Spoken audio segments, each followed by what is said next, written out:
is still reacting to what went down on the latest episode of The Basketball Wives between Jackie Christie and her daughter Chantel. Let's unpack what social media is saying and what exactly happened. Who is at fault? Y'all, this whole situation with the Basketball Wives reunion didn't just fall apart, it completely exploded behind the scenes.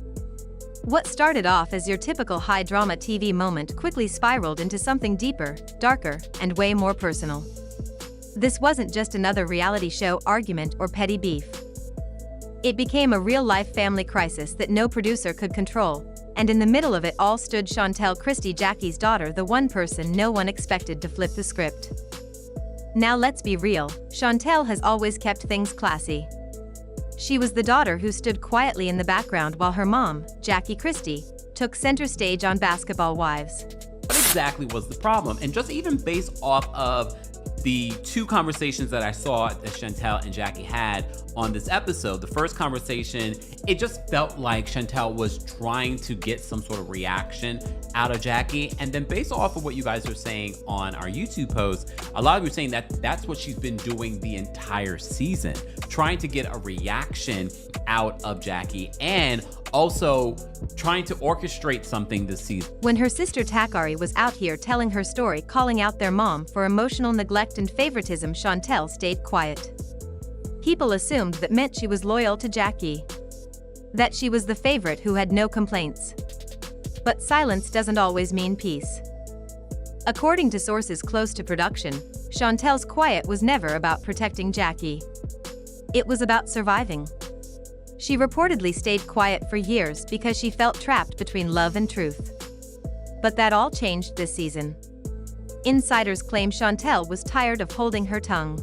Anna! What? I'm not like you, Mom. I'm not forgiving in that way. Once you start calling me sweetie and baby and being patronizing and condescending and all this unnecessary, you've taken it from somewhere it didn't need to be. To start off the trip that way with that sort of energy and then to think that it's gonna be water under the bridge, like, around me won't be no bridge. She'd reached her breaking point, and the reunion was going to be her moment, not for revenge, but for truth. She wasn't coming with vague shade or reality TV stunts. She was coming with facts.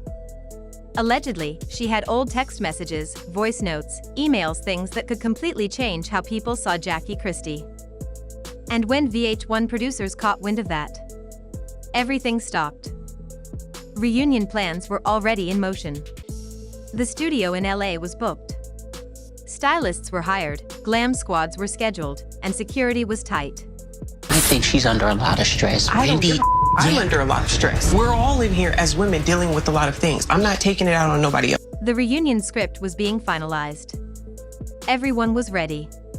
But behind the scenes, producers started panicking. They didn't know what Chantel might reveal on camera. And it wasn't just about Jackie anymore. If Chantel spoke on things the network helped cover up, or if she exposed behind-the-scenes manipulation, it could lead to legal drama VH1 wasn't ready for. That's when the lawyers stepped in. Sources say legal letters were exchanged, possibly even a cease and desist. Producers tried to talk Chantel down. They offered to let her film a more controlled segment, or delay her appearance. But she refused. She wanted to speak on her own terms, without edits, filters, or approval. And let's be honest, after years of being silent, who could blame her?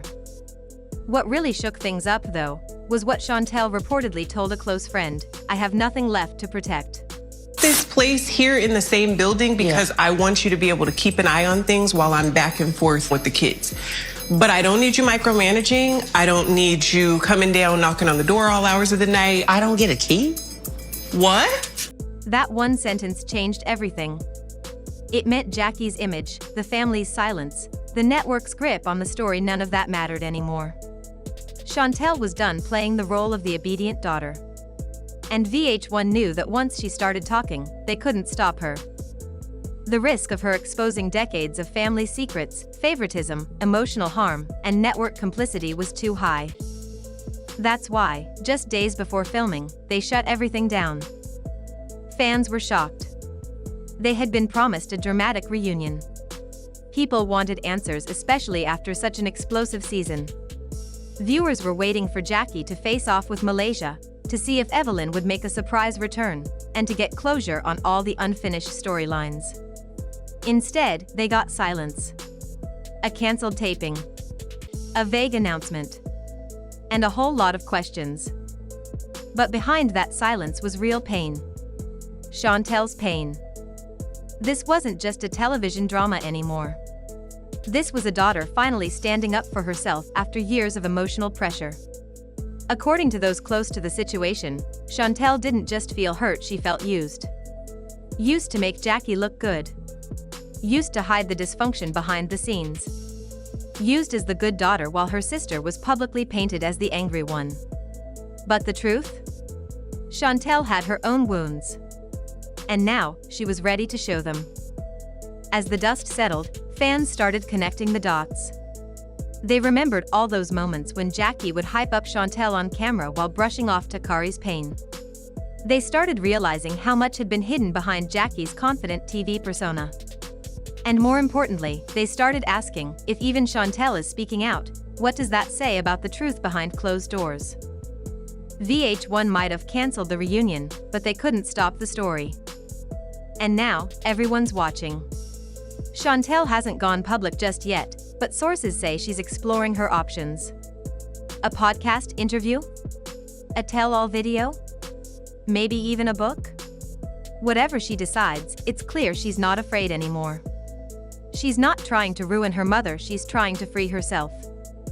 As for Jackie, she's gone quiet. No statements, no interviews. Just silence. Maybe she's regrouping. Maybe she's hoping it all blows over. But the internet never forgets. And neither do daughters who've been silenced for too long. This whole situation is more than just reality TV.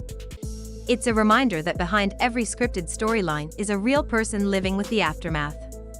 Chantel's story has touched people not because it's messy but because it's honest. Because it shows what happens when women finally speak up, even if it's against their own blood. So while the reunion may have been cancelled, the real story is just beginning. And this time, it's not being written by producers or edited in a back room. It's being told by the one person who stayed quiet the longest and who now refuses to be silent any longer. Chantel's silence was never about being okay with what was happening. It was survival. For years, she went along with the show's narrative because that's what was expected of her: be quiet, smile for the cameras, and play the role of the calm, supportive daughter. But now, that silence has turned into power. And when she finally decided to speak, it wasn't just about airing dirty laundry. It was about reclaiming her truth not just from her mother, but from the network and producers who, she says, used her pain for profit. This wasn't just family drama anymore. It was a reality TV system being called out for emotional exploitation. According to those close to the situation, Chantel was ready to shine a light on what it really meant to grow up in a household where everything was performative, where even the pain had to look good on camera. And what scared the network the most wasn't just what she had to say. It was that she had the proof. Emails. Behind-the-scenes clips. Messages from producers allegedly coaching her on what to say or what not to say, all in the name of protecting the brand. So when she hinted she might bring it all to the reunion, that wasn't a threat. That was a promise. And that's when everything collapsed. VH1 pulled the plug fast. No warning. No announcement. Just a quiet cancellation and a desperate attempt to clean up the mess before the public found out how deep it went. The cast? Furious. Some had already flown to LA, their makeup artists and stylists booked and paid. Security had been hired, legal teams were circling, and now all of it gone. All because one woman decided she'd had enough of being silenced. Jackie, reportedly, wasn't having it either. Word is, she flat out refused to share space with her daughter, even through a video call. She wanted nothing to do with what Chantel had prepared, and the moment legal letters started flying, she made it clear if Chantel was there, she was out. And the network had to choose. They chose to walk away. But now fans are left in the dark. No reunion. No answers. Just speculation, leaked whispers, and questions that may never be addressed on camera. Was Chantel telling the truth? Was she finally standing up not just for herself, but for her sister Takari and every person silenced in the name of entertainment? What we do know is this reality TV might sell drama, but behind those scripts are real people with real pain. And this time, that pain was too big to hide. So now, we ask you, did VH1 make the right call? Or are they protecting something much bigger than Jackie's image? Drop your thoughts below, because this conversation is far from over and the truth might only just be starting to come out. Stay tuned, because there's more tea coming. And it's hotter than ever. See y'all in the next video. This is Celeb Nova, where the drama ends and the truth begins.